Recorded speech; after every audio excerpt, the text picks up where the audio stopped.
AIO for not wanting my husband's best friend near after what I found out? I feel like I'm going crazy and I need a fresh perspective before taking the next step. I discovered that my husband, M37, and his best friend, F36, had a sexual relationship that lasted throughout high school years and multiple relationship.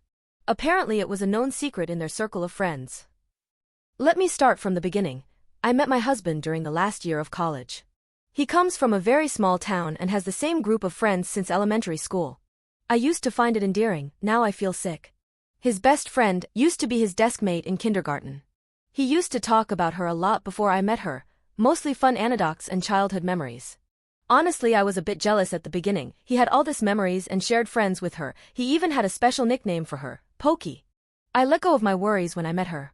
Pokey was not like the horrible female best friend in the movies. She was always supportive and sweet. She's a cake designer and she gifted us our wedding cake and made a beautiful speech. Still, there was a part of me that always felt a bit uneasy. Me and my husband never really talked about past relationship, mostly because I didn't want to focus on the past, but in general from what he let it slip he was a bit of an a-hole as a teenager. In particular, his friends sometimes talk about how it's incredible their group survived the summer of madness. I always assumed that some kind of high school drama happened and that was it until I discovered what it was about. I was out with one of my husband's friend wife, Gertrude. Gertrude told me something about how she admired me for being so secure in my marriage even with the one that got away in the picture. I was confused. I told her that I didn't understand what she was talking about and then she told me, "Oh, I thought you knew about Pokey and Maurice, my husband." I think I died a little hearing that. She proceeded to tell me about how they basically fugged through high school years.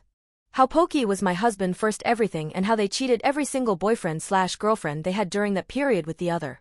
The famous Summer of Madness was the last summer of high school. Apparently the whole group was fighting because some were done with their behavior while other kept covering for them. What's worst is that it all ended because Pokey put a stop to it. She chose a college km away from their hometown and stopped talking to my husband for a whole year. After the revelation I confronted Pokey. I shouldn't have, but I was so angry and humiliated. I don't want her near me or my husband. I keep thinking about how they shared everything, about how not even our intimacy it's truly ours. It drives me insane. She obviously told my husband and we've been fighting since then. He's telling me over and over that there's nothing between him and Pokey.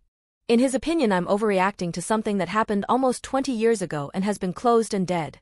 But I felt like I can never trust the two of them together, am I wrong? Update. Hi guys, first of all thanks you for all the response, the messages, and the support I got. Currently I feel like I don't really have friends I can trust, but at least I can have some validation from you. There's a link to the previous post if you need it. So I have a small update and things don't look good. I had a pretty big fight with husband last night. He went to the usual Friday game night. Some of you asked me about that. He and his friends had two type of game nights. One is normally on Friday as most of them don't work during the weekend. It's a group thing and they play some kind of D&D, usually is hosted by Andrew, M37, who is the master of the campaign. Then there are sporadic game nights in which some of them play video games and chat. In that case the numbers of people are variable. As I said last night, Maurice went to play D&D. I asked if Pokey would be there. He was annoyed and told me yes. I asked if he had seen her these days. He told me that he went to get coffee with some of the guys and that Thursday he went to grab lunch. I was pissed, so I raised my voice and asked why he can't stay away from her at least for now. He told me, and I quote, "I can, but I'm not going to cater to your tantrum. I didn't do anything, so I'm not going to act like I'm guilty of something." I reiterated that I don't want her in our life now that I know, and he asked me what do I want him to do. It's a small town and we are neighbors. All of my friends are her friends. Unless we move we are gonna have contacts. So I told him that maybe we should move. Maybe we should start over in a place where I can trust people. He told me I'm insane. That he's not gonna sell his grandma house that he loves and move somewhere away from his family and friends just because I feel insecure and to grow the F up. I stormed in our room and he went to his friends. When he came back he started gaming on the PS instead of coming to bed. I could hear him talk, so I went to the living room. I asked him who he was playing with. I kid you not, he was playing COD and chatting with Pokey and Andrew. He was with her just a couple of hours before. I asked him to come to bed. He told me he had to finish the game and that he needed to vent frustration. I'm not proud of me, but I raised my voice again and said something like, "Can you even breathe without seeing her for 10 minutes? He didn't even look at me. He just told me, "If you're gonna make a scene, tell me now so I can turn off the mic." I slept in the guest room. This morning Joaquim, the friend that work in my office, came and talked to me. Apparently Maurice has told them everything Friday. He was venting. He told me that Gertrude thrives in drama, and that's why she opened that can of worms. He assured me that there's nothing between Pokey and Maurice, and that this situation will become an issue just if I make it one. I asked him what he meant and he told me. You married him, you know how he is. Maurice is like emotionally dependent on Pokey or whatever.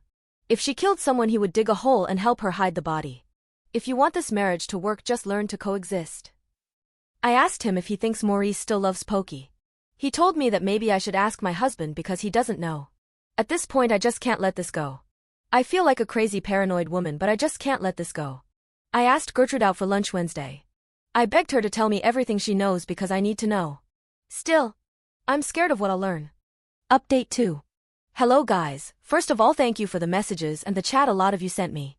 Thanks you for checking on me. I'm sorry I didn't reply and also for updating so late, but I needed time to think and sort myself. For those of you who are new, there's a link for my previous post if you are interested. Some of you pointed out how I was spiraling and acting kind of crazy. You were right, I was. It was hard to admit that I was doing as much damage as Maurice in the situation, and it was even harder to realize that maybe our marriage has more issue than what I thought. I'll start by saying that I never went to that lunch. After our fight that Friday night, my husband spent Saturday at his mother's house. She lives 30 minutes from us with her new husband.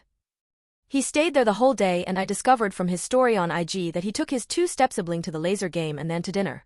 He also took them to Pokey Bakery for dessert. I was livid but resigned at this point. He had clearly said that he didn't care for my discomfort, so it's not like I was expecting much. I ignored him when he came back later that evening. I just didn't want to fight again. He came to me and told me that we should talk. When I didn't say anything, he told me that he was sorry for being in a holy the day before, that he had started to sound like his father and he hated it, and that the last thing he wanted was for our marriage to be like the one his parent had. I told him that he dismissed my feelings and that by still going to Pokey he kept doing it and that I felt completely disrespected.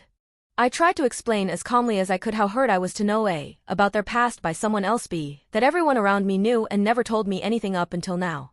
I explained that I felt like a stranger because our friends suddenly reminded me that they were his friends with their behavior, and that I feel like I can't trust anyone around me because Noon told me the truth. Then I asked him point blank if he still loves Pokey and why he kept everything a secret. And that's when he told me the truth. And oh boy was I not ready. Maurice basically confessed that he had loved Pokey like crazy. Like let's elope even if we're 16 and stupid level of crazy, but his parents were divorcing during that time and it was incredibly ugly and violent, so his teenager mind decided that love was dangerous, that by having relationship you lose the people you love. Ergo never have a relationship with someone important to you. In his case Pokey. He admitted that it was stupid, but I was not exactly the smartest kid. He couldn't stay away, but he also couldn't bear to lose her if an eventual relationship would implode, so they stayed in this limbo until the summer of madness. Pokey was already pretty tired of the situation, but then she discovered that she was pregnant.